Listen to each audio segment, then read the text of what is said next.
lahat.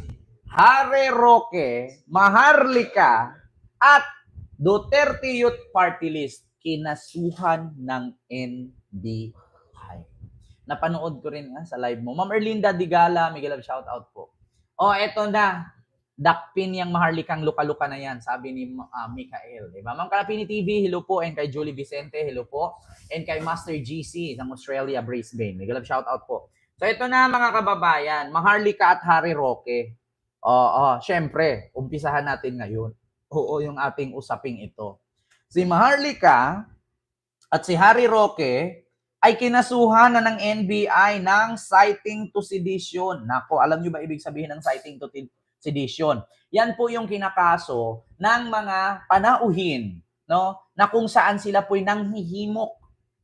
Nanghihimok na magkaisa para kalabanin ang gobyerno or magre-rebuild sa gobyerno. Yan po ang ibig sabihin ng citing to sedition. Yan po ang kakaharaping kaso. Kapag sabihin mo, magkaisa tayong lahat. Tapos sugurin natin ang mayor. Sugurin natin ang city hall. Citing to sedition po ang kaso ng ganyan. Yung manghimok ka, mag-convince ka, sabihin mo, tayong lahat magkaisa at sabihin natin bobo tayong mga DDS. Citing to sedition ang tawag diyan. Yung sasabihin natin, hindi lang ako nag-iisa. Magsama-sama tayong maging bobo muli.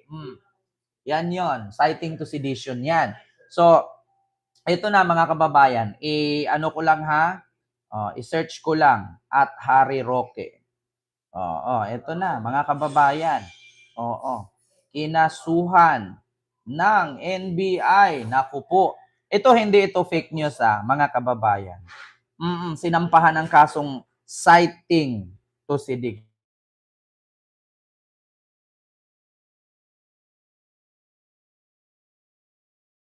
Ng National Bureau of Investigation na reklamong inciting to sedition, si dating presidential spokesperson Harry Roque at vlogger na si Maharlika.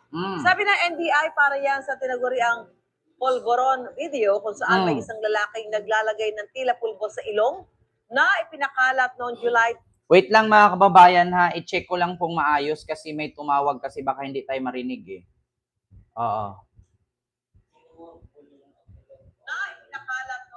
Hindi, meron narinig naman. Rinig naman mga kababayan. Wait lang mga kababayan bago ko ipagpatuloy. Wait lang. Wait lang. Kasi meron lang Wait lang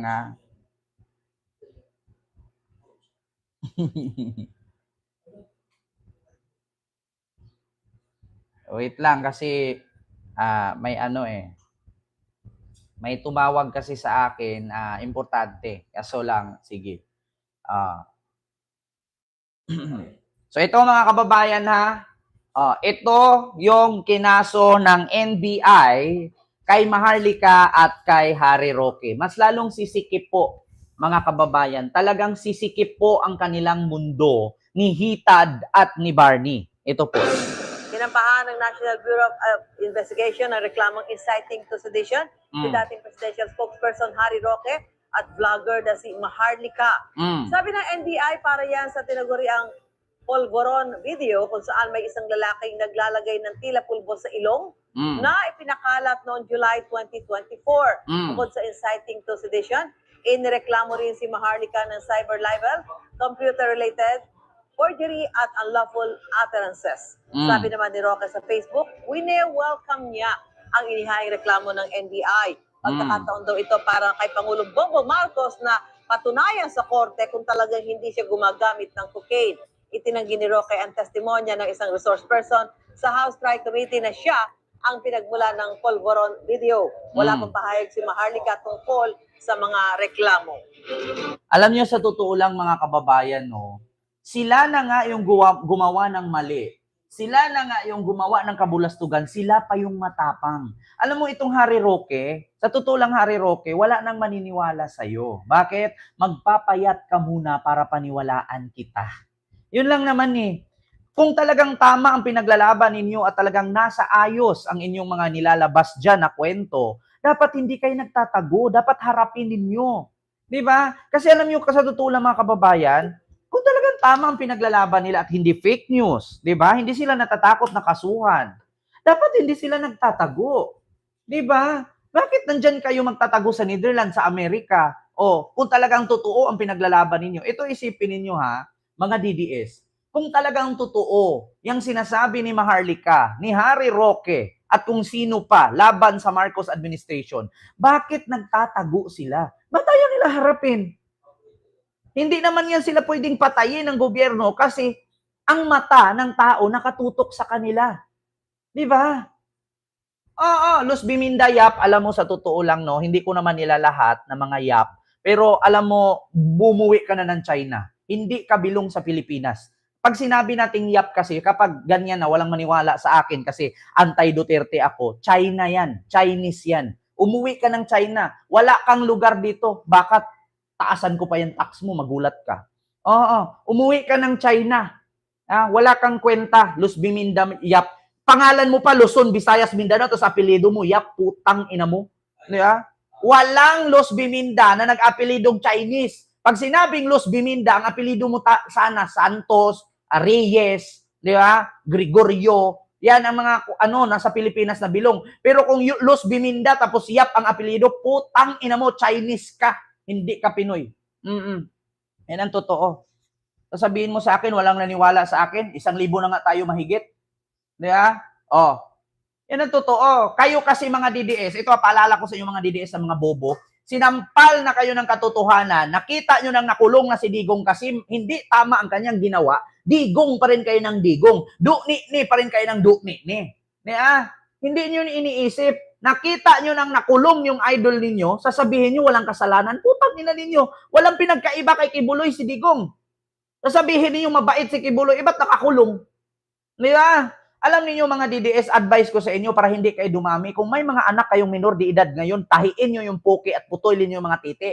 Kasi pag lumaki yan, makalahi pa yan. Or else, sakalin nyo na, sa ngala-ngala. Hansakan, pasukan yung unan, yung bunganga ng hindi makahinga. Kasi dadami yan eh. Ang magulang bobo, ang anak bobo. Pag nanganak pa yun, mas lalong bobo, mas matindi yun.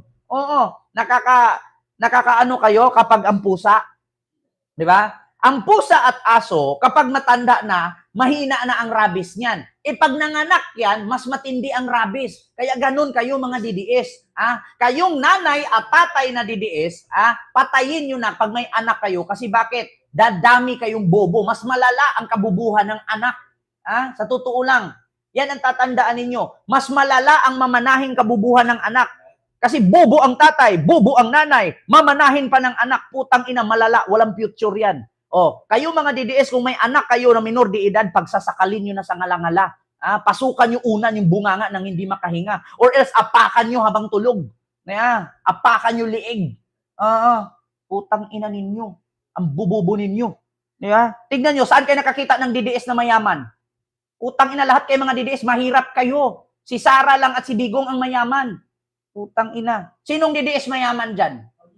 Wala, di ba?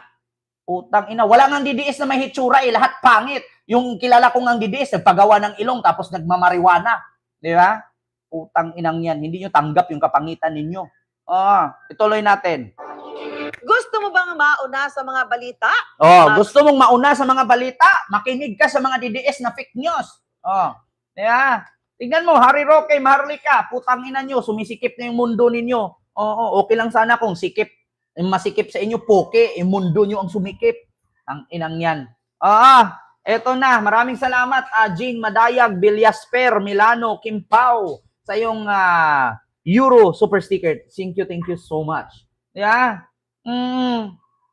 Sumisikip na ang mundo ni Maharlika at ni Harry Roque. Okay lang sana kung puwet at poke nilang sumikip Wala, mundo nilang sumikip.